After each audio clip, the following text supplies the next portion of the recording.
make somebody miss. That's exactly what it is. I'm a north to south type of guy. You know what I'm saying? I don't try to run around you. I ain't really want to make no move. I want to run you over.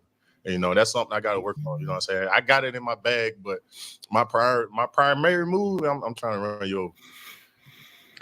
All right. Welcome back to the GamecockScoop.com podcast, the official podcast of GamecockScoop.com on Rivals.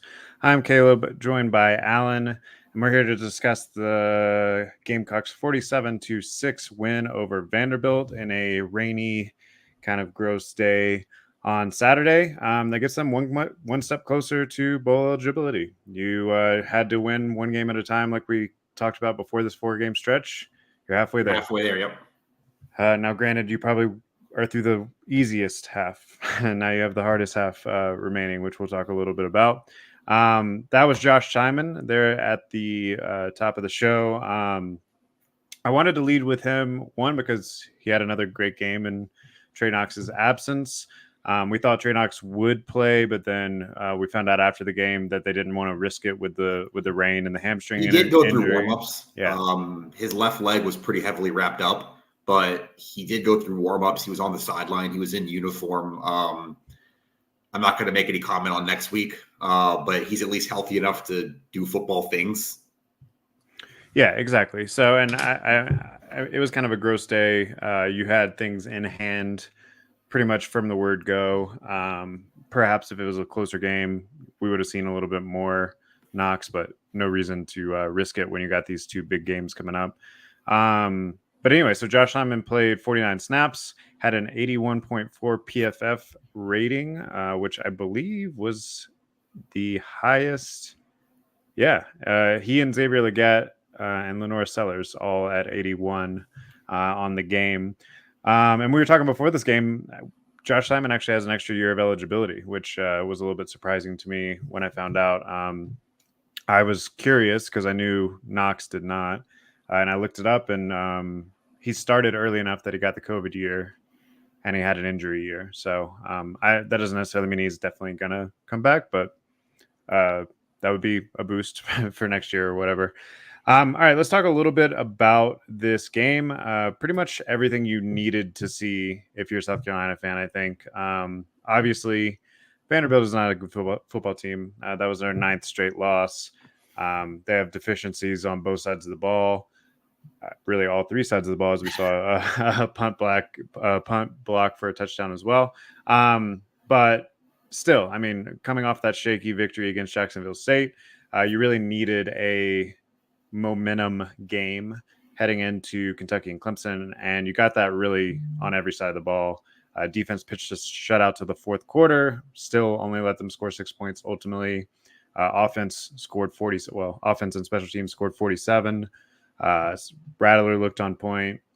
Xavier Leggett, another 100+ yard game, puts him over 1,000 yards for the season, which we talked a little bit about last week, making him the 7th Gamecock to ever do that? 6th? 5th. 7th season to do that, maybe? 6th season, I believe. Okay. I believe Sidney Rice did it twice. Okay, maybe that's what I was thinking. Yeah. So yeah, I mean, what were your takeaways, I guess, being in the building? The crowd was a little wet, but seemed a little happier than the week before. I think you got to just start with the conversation we had on Thursday about if there is a week this defense is going to dominate someone, you're going to have to see it this week. Credit where it's due, dominant all over them. Not only did Vanderbilt only score 6 points, there was never really a point where you felt like they could move the ball. They had one drive, first drive of the second half, they got down in the red zone, but you made a big play there. That was DQ Smith, made a 4th down tackle to, at the time, keep the shutout. That 3-3-5 package, we talked about that a couple times now that they brought out for the A&M game. You saw more of that. You saw more like depth of that nose tackle spot specifically. Jamal Weiss had a fumble recovery. DeAndre Martin played for the first time all year. We haven't talked about him at all, obviously, but he was out there. And then you saw, I think, the piece of that, and Beamer called, he said he is the package. Bam Martin-Scott, before Saturday, his career high in tackles for a game was 4. He had 12 all over the field, coverage, rushing the passer a little bit, good in space, good tackle, had a couple plays on special teams. I think maybe you've seen his role jump a little bit, because Mo Kaba got hurt in week 1, but also just kind of if you can have 3 linebackers on the field and you want a linebacker who can kind of do a little bit of everything. We saw him in kind of a hybrid role last year. I think that was kind of my big takeaway is that you kind of got, again, Vanderbilt caveats, but you kind of got a weapon there with Dan Martin Scott. Beamer just called him a football player after the game. I think he's defensive to carry on Joyner. How's that?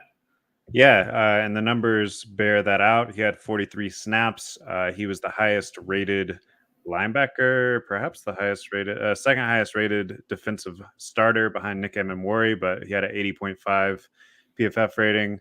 Sorry, third highest. Tonka Hemingway was the highest with a 92.1. Yeah, he was really good. Yeah. I think it's a little frustrating, I guess, that it took this long to figure out. We did mention in the offseason with the way that the defensive line seemed to be shaking out that it might be something worth exploring. But also we thought you were going to have Mo Cobb at that point, whatever. So anyway, it took a long time to get there, but they got there. And it seems like the 335 is here to stay at least through the end of this season. And seems like it's working. And it's working both in the run game and in the pass game, or at least again, against Vanderbilt, caveats and all those things, but held Ken Seals to a 46% completion percentage, and Vanderbilt did combine for 130 yards rushing, but no individual rusher had over 38 yards. A lot of garbage time in there too. Right. So really strong defensive performance when you really needed it. How much of that is going to translate over the last 2 weeks? Kind of hard to say. It's kind of its own demon there this past week, I think, but you did what you had to do. I think it was probably really nice as well to see special teams have a bounce back game, see Mario Anderson continue to show out. And then something that we talked about pregame was we hope that they can get out to enough of a lead to see some Lenora Sellers. He gets in, has another highlight play, just like he did earlier in the year against Furman. That's another takeaway here. Again, it was very much in garbage time at that point, but 2-0, 1-1, or 0-2 these last 2 weeks. However it ends, we're going to have 8 months of Lenora Sellers hype between now and next August. And I'm not even saying that's wrong. He's come in the game twice and led touchdown drives both times. Furman, Vandy, like 3 touchdown drives. He had 2 against Furman. You feel good about that position right now going into 2024. That's not necessarily what we're here to talk about. There's still 2 pretty big football games left in 2023 and a third if you end up winning both of those. But I think you feel good about that spot. And I'm going to go back to what I said when we were doing bold predictions back in August. And I said, if this team makes a bowl, that's going to be Lenora Sellers starting it.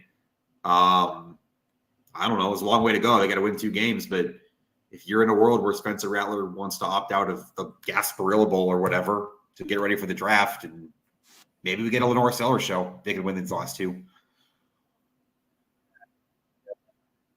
Interesting thing there also is you have 4-star Dante Reno coming in as well. Quick look at his high school stat lines at the moment. He is completing 63% of his passes as a senior year. He's thrown for almost 2,000 yards through 7 games, 16 touchdowns to 3 interceptions. By all accounts, he's used every offseason thus far to get a little bit better and has a good head on his shoulders. And I think, that's going to be an interesting battle to watch play out. Not to mention you already have like Tanner Bailey and Luke Doty and all that on the roster too. So something's going to have to give, but good problem to have. And I think you probably feel, obviously Rattler's having a great season. We think that he's probably played his way into a day 2-ish sort of pick in the NFL draft. So, not to discount that's going to take a lot to replace, but you feel like you have a pretty good mix in the quarterback room going forward, I think. I think my other takeaway from Saturday is something Beamer talked about yesterday on the teleconference. You know what they did Saturday for the first time all season? I'm going to throw it to you for a quick question. There's a lot of things, but one, you know what I have in mind? Something they did up front. On offense or defense? Offense.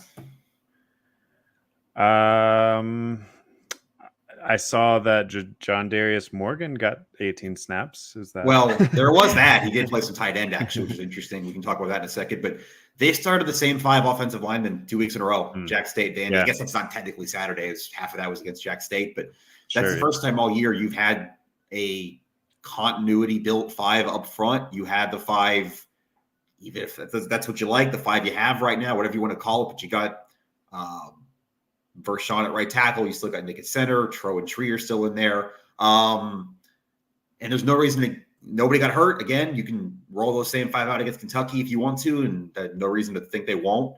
Again, it comes back to took a while to come around, but it's November, and you finally, I think, have your offensive line continuity, at least for a couple of weeks. Yeah, and really those 5 all played every relevant snap in the game. Trovon Baugh actually played every snap in the game because you have no backup right guard right now. So still very thin and scary there, I guess. So you'd have to shuffle some things around. But all the other 4 guys, 56 out of 61 snaps. So you would like to have the depth, but there's 2 games left, and you just cross your fingers and hope that those 5 guys can make it through those 2, and you have your best possible front, I think, right there. Yep, I agree with you there. That's just another thing you point to as a positive from Saturday. If we're going to get into a negative, I think you have to talk about the depth at other positions a little bit, namely running back. Juju McDowell broke his collarbone in the first quarter. He is out for the season these last 2 games. Hate that for him. Dakereon Joyner was on a scooter on the sideline. Beamer said, he said post-game Saturday he's doubtful for next week. Yesterday he kind of walked that back to questionable. Either way, he was on a scooter. He had a boot on that foot. I think right now you kind of have to plan on only having 2 scholarship running backs going into that Kentucky game with Mario Anderson and DJ Braswell. And whether that's Bradley Dunn or DJ Twitty or whatever else you do with that 3rd spot, you're going to need someone to step up. Yeah, and I think Braswell's very talented. He's going to have to step up in a tough spot. And at the moment, this last game wasn't his best reflection, 5 rushes for 4 yards. So, even Mario Anderson, he had the long touchdown run, which was incredible, by the way. If for some reason anyone listening didn't see it, go back and watch it. But other than that, I think he was averaging 4 point something a carry on the other 8 carries. So not a ton of a running game to speak of. That might be okay. But it'd be nice, to be able to rely on a little bit, especially against as the competition level certainly ramps up in the next 2 weeks. Yeah, and I think that kind of flows into stuff we've talked about pretty much all season with trying to work around your running game, work around some deficiencies you have there. You can throw, if we're going to start looking at next week a little bit and kind of how you might work around that, you can throw the ball on this Kentucky defense. I know Alabama's Alabama, and I'm not trying to put South Carolina in that bucket at all, but Jalen Milroe had a very good day against Kentucky's defense. On Saturday, Alabama goes to Lexington and wins that game by 28 points. That's Kentucky's 4th loss in their last 5 games. I also think there's something to be said for getting to play Kentucky the week after Alabama as well. Generally speaking, Alabama beats up on teams pretty good, physically, emotionally, whatever. So I do think that could work to South Carolina's advantage, but on paper, they and Kentucky are probably fairly similar if you play that out. I think they are very similar. I also think there's I don't even know how to say this without some Kentucky podcast grabbing it and making bulletin board material. If you ask the motivation question right now, I think that probably falls in South Carolina's favor, just trying to stay alive for a bowl game. Not only does Kentucky already have 6 wins, Kentucky has a rivalry game the next week too with Louisville. I'm not saying Kentucky's going to go into South Carolina and lay down. They for sure want to beat South Carolina after what happened in that game last year. But if you start to set this up, you are at home at night with more to play for. Your offensive line's healthier. Kentucky's beat up after Alabama. Kentucky's reeling right now. Like I said, they've lost 4 out of 5, and the 1 win was against a Mississippi State team on a 3rd-string quarterback who just fired their head coach. Do you like that? We're going to talk about it more Thursday, but do you like the early look right now for South Carolina Saturday? Yeah, I was just going back through Kentucky's schedule a little bit as you were talking about it, which, like you said, we'll have plenty of content on it on GamecockScoop.com throughout the week. But if we're just going to talk about it really quickly, it seems like they've had a consistency problem, right? So it's which Kentucky team is going to show up. Is it the Kentucky team that beat Florida 33-14? Or is it the Kentucky team that squeaked by Vanderbilt? Is it the Kentucky team that hung with Missouri pretty well till late, and Tennessee? Or is it the one that got blown out last week against Alabama, which granted, Alabama's Alabama. So, I mean, a lot of their losses have been against really tough opponents, but it also seems like they've been a little up and down on their performance regardless of opponent. Yeah, and there's not really a lot you can go on for the road thing too. They did go to Vanderbilt and win. Vanderbilt. They did go to Mississippi State and win. That was with Will Rogers and Mike Wright, both injured, third string quarterback. And they lost to Georgia, which I'm not going to ding them for. So going into this, weren't even competitive in it, to be fair. So yeah, and a lot of teams have been competitive against Georgia this year, including South Carolina. I think this, again, just kind of, if we're setting it up early, just comes back to the question we asked going into this game last year. In a lot of games, can you stop the run? Because for all the things Kentucky doesn't have, Kentucky does have Ray Davis, and he's closing in on 1,000-yard season. Yeah, and Leary is obviously a competent quarterback that can have flashy games. So it'll be interesting. I do think the fact that you're at home at night with that crowd behind you, with all the stakes and motivation that you mentioned before, do play into South Carolina's advantage, and we'll just have to see how that plays out. We'll have more on that throughout the week on GamecockScoop.com. We'll be back here Thursday for that, but let's talk a little basketball. So the season's fully underway. We talked a little bit about the women's team's win over Notre Dame last week, if you want to check that out. We also talked about the men's opening season win, but we were kind of questioning whether it was fool's gold or not, and I think we got a little bit more insight on how good this team can be, although it's still early in the season. We still don't necessarily know how good or not that win against Virginia Tech the other night will look, but tough win in a neutral environment against an ACC team. Yeah, I think my takeaway there, you said tough win. I used the word gritty post-game. That's just a difficult game. Again, we don't know how good Virginia Tech is. They were picked about mid. I think they were picked 8th in the ACC out of 15, so about mid-pack preseason. That was a slog. That was a war. That was a tough game. That was a game where the officiating, I don't want to say it was against you, but at one point the free throws were 20-4 Virginia Tech. You weren't necessarily getting the calls your way, and you fought through it. I think you saw the outside shooting. Miles Studi, I think, was 5 for 6 from 3. You saw that go again. Here's maybe where I'll start this. Michi Johnson was quiet. 11 points, but 7 of them were in about a minute where he just kind of got hot near the end of the first half. And you still scored over 70 points. You still did enough to win the game. Your offense looked in control with Michi Johnson having one of the quieter games he's had in a South Carolina uniform. Yeah, I mean, it's hard to get a sample size at this point, but through 2 games, your 5 starters, or at least the 5 guys that are on the floor the most, in BJ Mack, Miles Stute, Talon Cooper, Michi Johnson, Jacoby Wright, are all averaging double digits scoring. So obviously there'll be times where one of them goes a little cold. Someone has to pick up the slack, all those sorts of things. But I think that the fact that you feel fairly comfortable with 5 different guys scoring the ball is a different team than you were last year. And I'll go out on a limb, although I don't think this is too crazy of a limb, and say through 2 games, we can definitively say that maybe the media was a little quick to put them in the basement of the SEC as far as last.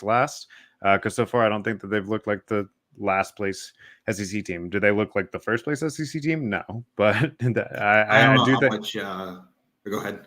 No, I think that if they can continue to show what they've shown the first 2 weeks, this should be around a 500 basketball team by a season's end.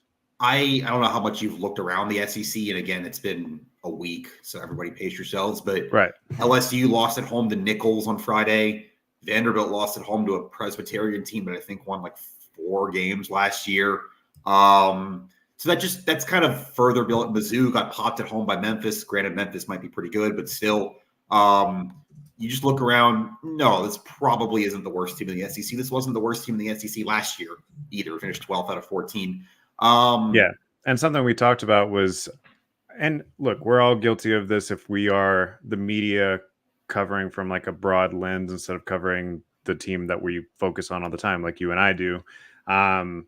What the broad lens media saw was South Carolina was not that good last year, and they lost their best player in Gigi Jackson. And they're like, well, they're going to be worse. But what we talked about a few weeks ago when we were previewing this is I think they're just a lot more balanced than they were last year. You don't have to have Gigi score 30 points a game to still find a way to win basketball games. And I think looking at the schedule ahead is where this Virginia Tech game is really encouraging because those of you that are listening, if you haven't checked out South Carolina's non-conference schedule, it is very easy. They got VMI tonight, which you'll be at. They got DePaul, Notre Dame, who hasn't looked that good, George Washington. They're at Clemson. That'll be a test. They're at East Carolina, Charleston Southern, Winthrop, Elon, Florida A&M, and that's the entire non-conference schedule. So you really have an opportunity to enter conference play with 1 or 2, maybe 3 losses. And then, yeah, if you can have a decent, doesn't even have to be exceptional conference schedule or whatever, then it starts to get interesting, at least when we're thinking about the ceiling of this team. Yeah, and I think I can't believe I've gone this long without mentioning it, but BJ Mack, that was your big transfer in the offseason. BJ Mack looked fantastic on Friday night, especially in that second half. He kind of took over when he needed someone to take over, which some of this team didn't really have last year in spots. Obviously, he scores the game winner. Game's tied, last possession, or I guess last offense possession. He goes down low, posts up its little turnaround shot with 20 seconds left to put you ahead. You get a defensive stop. I'm trying to think. I believe it was Talon Cooper who got a hand on that last ball, forced a tie up. You had the possession arrow to go the other way. He's looked good so far, too. That is as advertised with his passing. Top 10 in the country in assists on a bad Minnesota team. You know he's got the vision. You know you get the better shooters around him here, and you're starting to see that again. I think this team's just fun to watch. That's kind of my 2-game takeaway. You've got shooters. You've got passers. We talked about them having a bit more of an identity than they did last year. You feel better about the bigs with BJ Mack. I think it's just an entertaining watch. I'm not going to tell you what that means win total-wise on November 13th. Right. But if you're around tonight, give it a watch playing VMI. You might have some fun. Yeah, and I do think this is what Paris needed to do while he's trying to rebuild the brand enough to go pull some big high school recruits, is find transfer guys that fit your scheme, maybe aren't being pursued by the, Final Four teams of the world that are just trying to take it to the next level. And I think we've seen that with Mack. We've seen that with Cooper, Stute as well.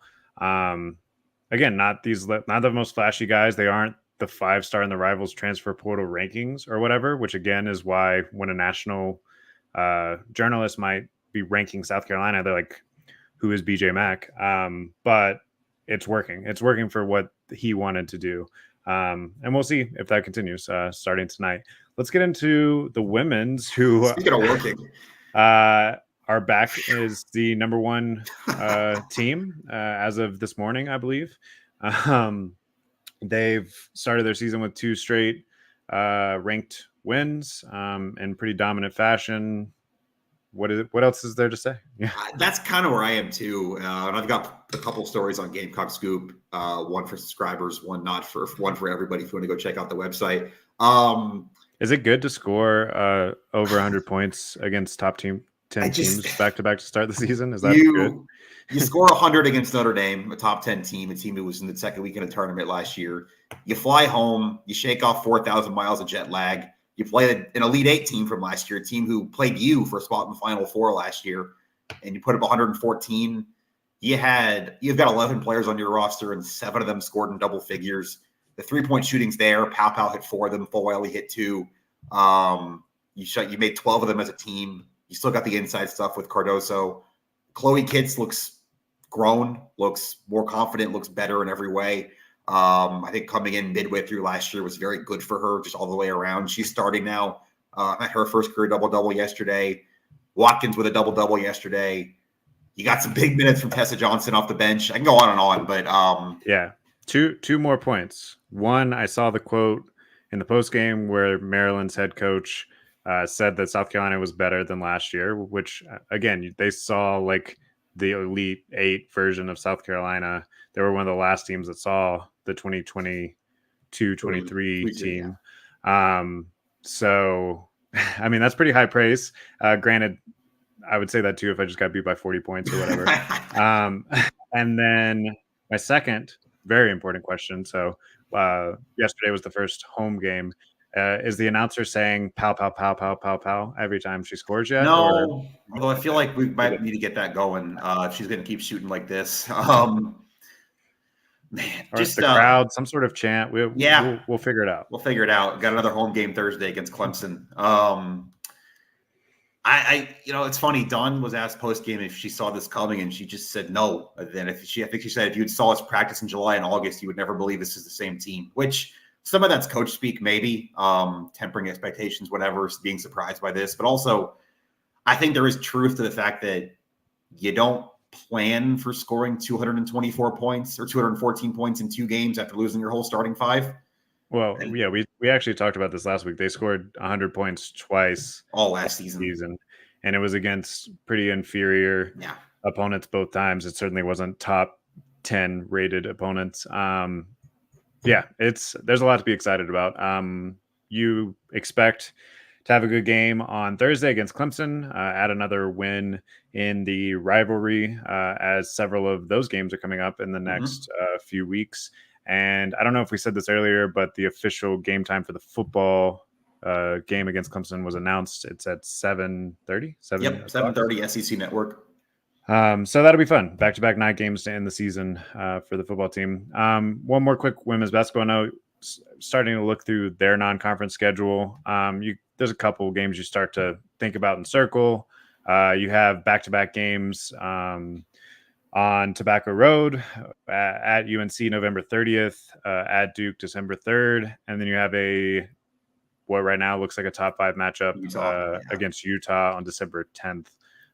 So some more tests ahead, but so far passing with flying colors. I don't think you could realistically, I was going to say realistically, but even unrealistically, if you had asked a 6-year-old to pie in the sky, draw a unicorn and lollipops, what's the best start this team could have? This? Like back-to-back 100-point games with tons of people contributing, feeling pretty good into almost the third line of your lineup.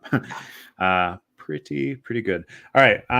Anything else that we didn't cover in the realm of Gamecock athletics from over the weekend?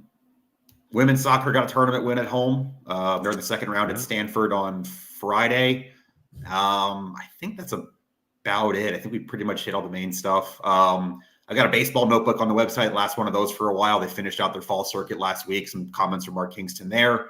The Fall World Series. Yeah. They're for those of you who just missed the spring football game and wish there was equivalent of that in other sports, I've got some Fall World Series on the site from last week. Do you have if I could get like a 1 or 2 sentence takeaway from where the baseball team's at right now compared to the team that we saw make the Super Regional last year? Do you have any take on that right now? I think the offense is going to be better, honestly, which sounds crazy to say with how good they were last year, but you're bringing most of your guys back. I like a couple of the transfers, Blake Jackson, Kennedy Jones, especially.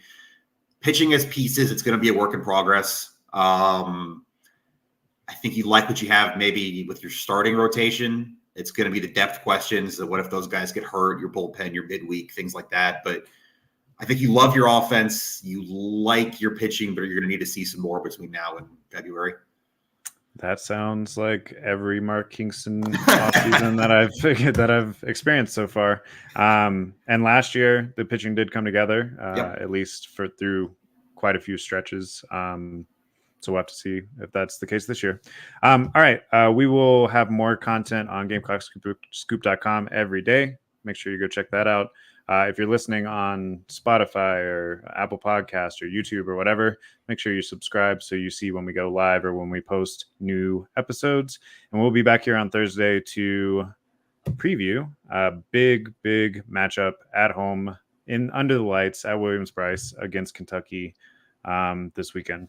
Until next time, this has been the GamecockScoop.com podcast. We'll see you.